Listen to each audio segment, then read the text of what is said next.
আজ মঙ্গলবার 4 নভেম্বর বাংলাদেশ এবং বিশ্বের সংবাদ নিয়ে চলে আসলাম আপনাদের মাঝে। লন্ডন গেলেন সালাউদ্দিন। বিএনপির স্থায়ী কমিটির সদস্য সালাউদ্দিন আহমেদ লন্ডনের উদ্দেশ্যে ঢাকা ত্যাগ করেছেন। 300 আসনে প্রার্থী দেবে এনসিপি। জাতীয় নাগরিক পার্টির এনসিপি উত্তরাঞ্চলের মূর্খ সংগঠন সাজ্জিদ আলম বলেছেন, গণতন্ত্র প্রাতিষ্ঠানিক রূপ দিতে হবে। পিরোজপুর 1 আসনে জামাত ইসলামের মনোনীত এমপি প্রার্থী জিয়ানগর উপজেলার সাবেক চেয়ারম্যান আল্লামা সাইদির ছেলে মাসুদ সাইদি বলেছেন। প্রধান নির্বাচন কমিশনার বললেন, সংকটময় মুহূর্তে দেশ নির্বাচন নির্ধারণ করবে গতিপথ। জাতীয় সংসদ নির্বাচন, খালেদা জিয়া লড়বেন 3 আসনে। তারেক রহমান প্রথমবারের মতো একটিতে, নারী প্রার্থী 9 জন। দলের অনিষ্পন্ন শরিকদের জন্য খালি 63 আসন। খালেদা জিয়া ফেনী 1, বগুড়া 7, দিনাজপুর 3, এই 3 আসন। তারেক রহমান বগুড়া 6। 237 আসনে বিএনপির প্রার্থী। জামায়াতের আমিরকে শুভেচ্ছা ইসলামী দলগুলোর।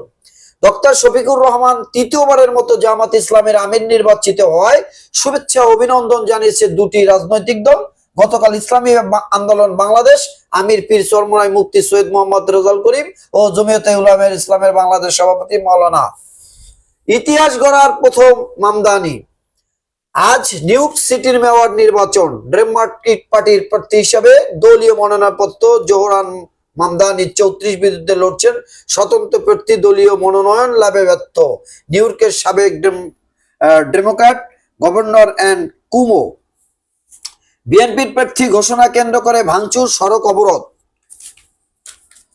প্রধান উপদেষ্টার দূরদর্শী সিদ্ধান্ত এবং রাজনৈতিক দলের দায়িত্ব। প্রধান উপদেষ্টা যে দূরদর্শী একজন সত্যিকারের অভিভাবক তার প্রমাণ আবারও দিলেন।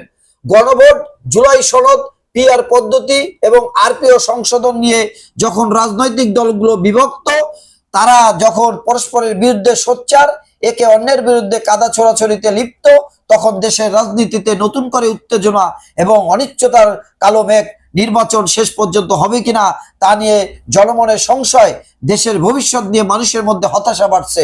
কেউ সংকট উত্তরণের পথ খুঁজে পাচ্ছিল না। এরকমের একটি পরিস্থিতিতে সবাই তাকিয়েছিলেন জাতির অভিভাবক ডক্টর মোহাম্মদ ইউনূসের দিকে।